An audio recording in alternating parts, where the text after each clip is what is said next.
Okay, well, you will start first. Among the three topics that we have here, please choose one. I choose the health topic. Always the health topic. Now I will show the question for the health first. It is at the very beginning, I think. Okay, so please answer question number 1 on the slide that you see now. How can people improve their health?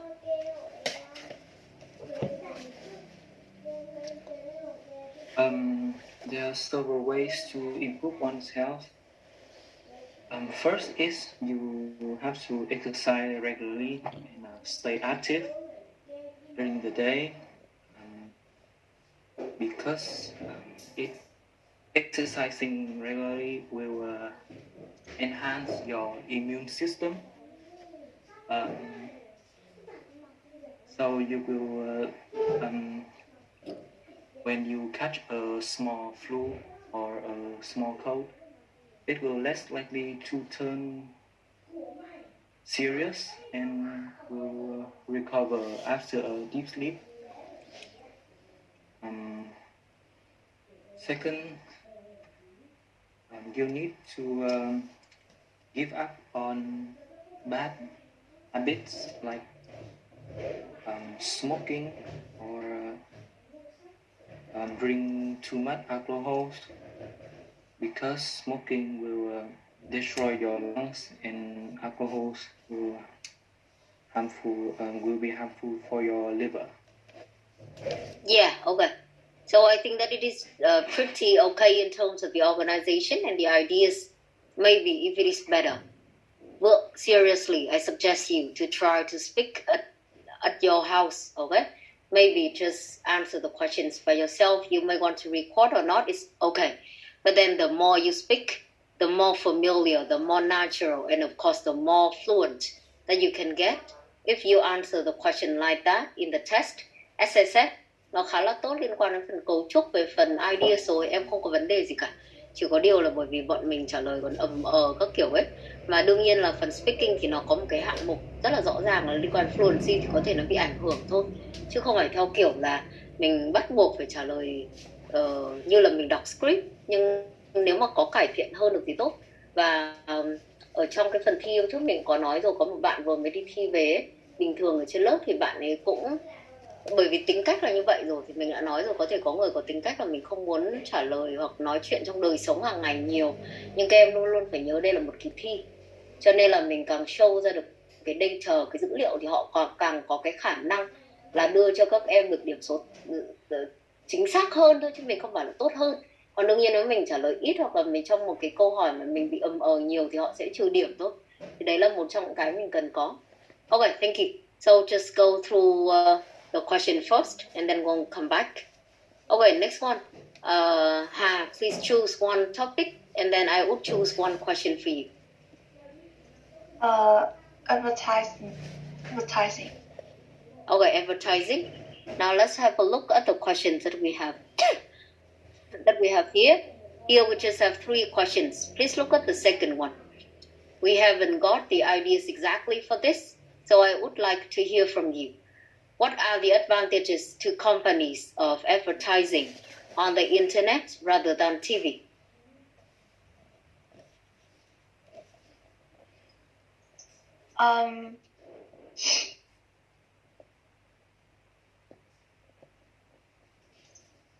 For the digital marketing or digital advertising, some companies have sorry, can I do it again? Yeah, sure. Be calm, just listen to me. Here they are asking you to compare 2 things. Okay? So the easiest one is that you can talk about the pros, you can talk about the cons, but in this one, they just ask you about the advantages. It is very clear. They just ask you about the advantages of advertising on the internet. So you may want to think of 1 or 2 advantages of advertising on the internet, and then you talk or you compare to the other one on TV. Are you clear? Yes. Okay, so you can start again. Um,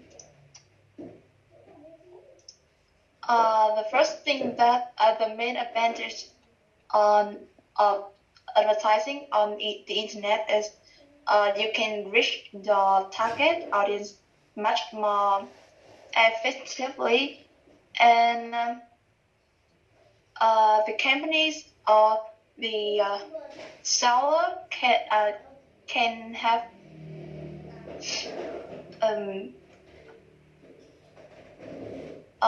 a website that you can go there and have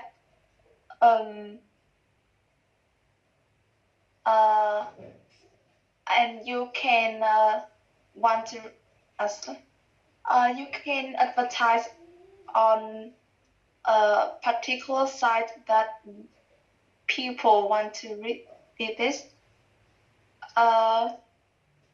It cannot do on the TV, and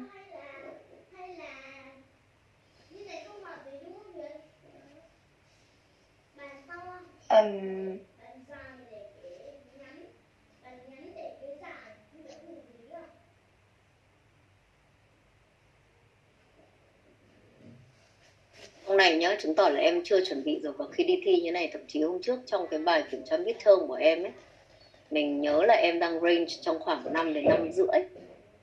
Thì đương nhiên cái phần reaction của bọn mình ở cái phần 1 thì em làm tốt hơn, bởi vì những cái câu hỏi phần 1 thì nó đơn giản hơn một chút. Tuy nhiên ấy, ở phần này thì mình thấy như này này, mình vừa giới thiệu với em rồi. Hà ơi, em nốt lại đi, và các bạn khác chú ý em không cần có quá nhiều ý đối với phần số 3 này. Bạn ấy đã nói được một cái ý đầu tiên là nó có thể reach được cái số lượng customer nhiều hơn, đúng không? Thì đương nhiên cái lợi ích của việc đấy là gì? Việc đấy của bọn mình là cái sản phẩm đấy nó sẽ phổ biến hơn, mình sẽ có nhiều lợi nhuận hơn đi. Và sau đó em chỉ cần trực tiếp compare với cả cái loại thứ hai là trên TV thì sao? Như vừa nãy mình có chia sẻ rồi, mình nghĩ là trên TV thì bây giờ younger generation không ai xem TV. Nói thật là thế luôn. Có thể là em ở nhà em ăn uống thì bố mẹ bật TV, còn nhà nào có bàn ăn riêng nó không liên quan TV, có khi bố mẹ còn chả cho bật. Đấy. Và cái thứ hai nữa của bọn mình là bởi vì younger generation không tiếp cận được như vậy, nên có những cái sản phẩm mà mình không thể quảng bá được. Đấy. Thế là mình chỉ cần một ý thôi em mờ quá nhiều và em đang cố gắng nghĩ ý thứ hai nhưng em không thể làm được việc đó. Thì như mình, thực ra mình chỉ lấy đúng một cái ý đầu tiên của em là em có thể attract được targeted audience, mình có thể reach được a wider range of population. Còn đối với TV hiện nay thì sao? TV hiện nay thì có nhóm đối tượng nào, còn nhóm đối tượng nào thì mình có thể không reach được. Hay là ở trên Internet, bởi vì cái thời gian sử dụng Internet của chúng ta hiện nay không chỉ người trẻ đâu, mà tất cả các nhóm đối tượng rất là nhiều. Chúng ta học tập làm việc và tự nhiên khi mà Internet pop up thì mình bắt buộc phải xem nó. Trong khi TV của các bạn là mình bật lên thì mình mới phải xem, còn nếu không thì mình tắt đi ấy. Đấy, kiểu như vậy. Đấy, thì trong này của các em, đặc biệt là bạn Hà vừa mới trả lời, đang rất là thiếu liên quan đến việc là xử lý câu hỏi thôi. Chứ còn phần idea mình không cần nhiều, mình cần một ý như bạn ấy vừa mới trình bày là được. Các em khác các em cũng nốt lại đi ạ. Một vài cái cách của chúng ta này, một vài cái ý của chúng ta về online advertising này. Number one, it can reach a wider range of population. The second one, as we said, better brand engagement. Brand engagement, engage with other people. So that's why, of course, we can maximize the profit. Next one that you can see, it is the advantage that you can see is cost effective and time efficient. Okay, cost effective. It is cheaper. Nowadays, you can see that we have the internet pop-ups or advertisement on social media, like Facebook, let's say. And for each month, maybe they just need to pay around 100,000 VND. But then when you advertise on TV, especially on the peak viewing time, it is much more expensive. See? Some ways, but then we have the description, or you have the comparison. You just need around one or two ideas. So once again, mời tất cả các bạn nốt lại đi ạ, không phải chỉ riêng bạn Hà đâu. Đây là một vài ý thôi. Chứ còn đương nhiên em có thể có ý khác. Là chúng ta có số lượng hoặc là nhóm audience mà mình có thể target được, mình có thể reach được. Cái thứ hai nữa là về phần cost, đúng không? Liên quan đến cái phần giá cả, giá thành. Đấy cũng là một trong những điều mà chúng ta có thể nói tới.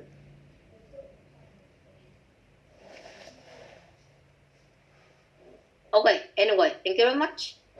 Next one is Chang. Please choose one topic, and I will choose one question for you. Yes, teacher, I also choose topic advertising. Okay, so advertising. Maybe just answer question number 1. The last one, we haven't talked about some ideas. The first one is, what is it that makes an advert effective? I think advert is very popular and in variety of variety means of public media, and I think there are many factors that make advertising effective. The first one is the creativeness. It creates a good impression on customer, on a consumer, and it helps buyer to decide which product is more suitable for them. And the second one is that advertising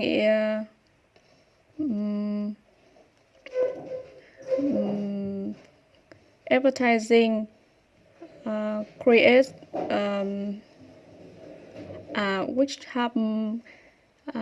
which is eye-catching. It have catchy music and lovely sound, and it is noticeable, and it helps to listener, the viewer, to see and remember them more. And that's for the first one. Okay, thank you. I like the second part a lot because I see that you try to take advantage of the vocabulary that we have learned. Em ơi, mặc dù các em nghe thì mình không biết là các em có catch được cái phần đó không, nhưng mà mình với tư cách là một người nghe để chấm ấy, thì mình sẽ thấy điều đấy rất là rõ. Nhưng cái cũng như theo kiểu là bây giờ tôi thấy là cái sound, cái tune của nó eye catching, catchy, và những cái quảng cáo nó sáng tạo và nó bắt mắt ấy. Đấy là những cái từ bọn mình vừa được giới thiệu xong, và cần phải có intention sử dụng, chứ không phải là chỉ có nghe hay không ấy, hoặc là nghe interesting không. Những cái từ đó là những cái từ các em đều biết hết rồi, cho nên đây là một cái phần mà mình đánh giá là ok. Thậm chí là còn có cái phần fluency tốt hơn ở cái phần trước mà bạn mình đã thể hiện.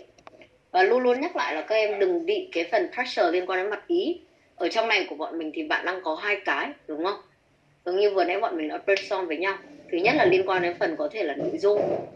Cái thứ hai nữa của bọn mình có thể liên quan đến cái hình thức mà mình thể hiện, cái hình thức mà mình truyền đạt thôi. Bây giờ nó không phải là chỉ có mọi người biết về cái sản phẩm đấy đâu, mà nó còn phải sáng tạo, nó còn phải hay nghe, nó còn phải thú vị kiểu thế. Thì nhiều khi người ta còn muốn xem quảng cáo thay vì việc là người ta phải xem, đúng chưa? Và hầu hết các em sẽ thấy là trong thời đại hiện nay thì nó còn khó khăn hơn ngày xưa rất nhiều.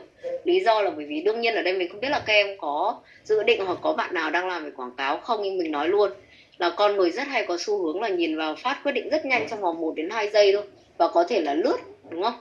Em sẽ chuyển sang cái khác và em tắt quảng cáo đi. Thậm chí là em hy sinh, em không tiếp tục xem cái short video đấy nữa, bởi vì em thấy là cái thời gian quảng cáo hoặc là cái việc quảng cáo nó quá chán thế cơ mà, chứ không phải theo kiểu là mình bắt buộc mình xem quảng cáo để có thể có cái tiếp theo đâu. Thì điều đấy là không đúng. Hoặc là trên TV cũng vậy, trên TV thì có cái chương trình trực tiếp đi, hoặc là giữa hiệp đi, mà em đang xem bóng đá đi, thì đương nhiên người ta phải tranh thủ quảng cáo rồi, nhưng lúc đấy em lại chuyển sang kênh khác, đúng không? Nên đấy là một trong những cái mà chúng ta sẽ thấy là con người hiện nay thậm chí là còn khó khăn để quảng cáo hơn, cho họ hơn ngày xưa rất là nhiều. Và ngoài những cái cụm như chúng ta có là bạn đã sử dụng như là catchy hoặc là eye catching chẳng hạn, thì các em sẽ thấy là chúng ta còn có một vài cái khác. Đấy, các em sẽ thấy là gì? Persuasive này, memorable này, đúng không? Và làm cho mọi người có thể nhớ đến cái quảng cáo đấy hơn, hoặc nghĩ đến cái sản phẩm đó. Thì em sẽ nghĩ về cái quảng cáo đó, thì em sẽ biết ngay là cái sản phẩm họ đang mong muốn truyền tải tới chúng ta là gì. Được chưa? Không giống như ngày xưa nữa. Ngày xưa của mình thì đương nhiên không biết là các em có ở thời kỳ đó không, nhưng mà gần như là chỉ dựa vào quality thôi, bởi vì không có quá nhiều các hãng để có thể cạnh tranh với nhau. Không như bây giờ chỉ có một sản phẩm thôi, bất kỳ một loại hình dịch vụ nào thì cũng có vô số các cái sản phẩm cũng như là các cái brand ở trên thị trường, cho nên mọi người sẽ phải làm rất là tốt về cả cái khâu gọi là quality và khâu advertisement này nữa. Đấy, cho nên bạn là người đầu tiên mình nói luôn nhé, những bạn khác thì mình chưa có điều kiện hỏi, nhưng ở nhà khi các em trả lời câu hỏi của các em luyện tập, các em bắt buộc phải làm như thế. Như mình vừa nói thì mình không cần nhiều, có khi mình chỉ cần 2 trong số hàng đống từ mình đưa cho các em thôi, nó cũng đã là rất là tốt rồi. Chứ là mình chỉ trả lời theo bản năng thì lúc đấy em đến lớp hoặc em mở sách ra và em được giới thiệu nó không để làm gì cả. Okay, anyway, thank you very much. Now let's look through some more. Even I would I did send you some more questions this morning, I think. However, look at some more before we have the practice by yourself at home, of course. For example, this next topic, I think that not many of you are familiar with is body language. Do people in your country use body language? Can we communicate with our words? Is there a particular form of body language that you find offensive? Như vậy bây giờ thì mình cũng sẽ cần phải ít nhất là 1-2 cụm, đúng không? Ít nhất rồi là liên quan đến cái body language. Em đang nói về cái gì? Nói về facial expression, em nói về tay chân hay động tác như thế nào, chứ không thể chỉ body language nói chung được. Và cái thứ hai nữa là cái khả năng là mình sử dụng những cái body language đó để communicate có được hay không. Có cái loại nào mà em thấy nó offensive ở trong đất nước mình không? Okay, I just shared with you this one very quickly. Asian people have the stereotype that we usually do not use body language as much as others. However, nowadays, the young generation and in this modern world, we tend to break the stereotype. We use body language more to express ourselves. So what does it mean? In what way is body language a form of communication? Do you think it is possible to misunderstand someone's body language? Or even describe a time you were late for an appointment? Các bạn sẽ nghĩ là tự nhiên đang nói về body language trong có câu hỏi này. Nhưng đã có lần có câu hỏi này trong phần 2 ạ. Describe a time you were late for an appointment là câu trong phần 2. Và một trong cái prompts của họ là mô tả về cái body language. Được chưa? Khi mà bạn muộn, khi mà những cái người khác đang phải đợi bạn thì như thế nào? Nó rất là liên quan. Nên cái đây cũng là một cái chủ đề mà các em cũng sẽ cần phải chuẩn bị. Chứ còn body language thường mình chỉ biết cái cụm chung chung đấy thôi.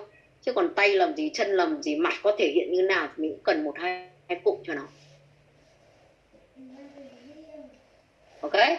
So once again, before we have the final one for all 3 parts in the test, make sure that you have some more practice for part number 3.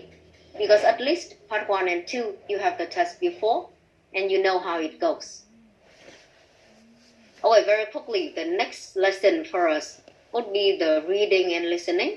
And this time we will have the whole parts, the full one, for you to practice different kinds of questions rather than we just focus on one like before. The previous one, multiple choice, is the very last type of question that we look at.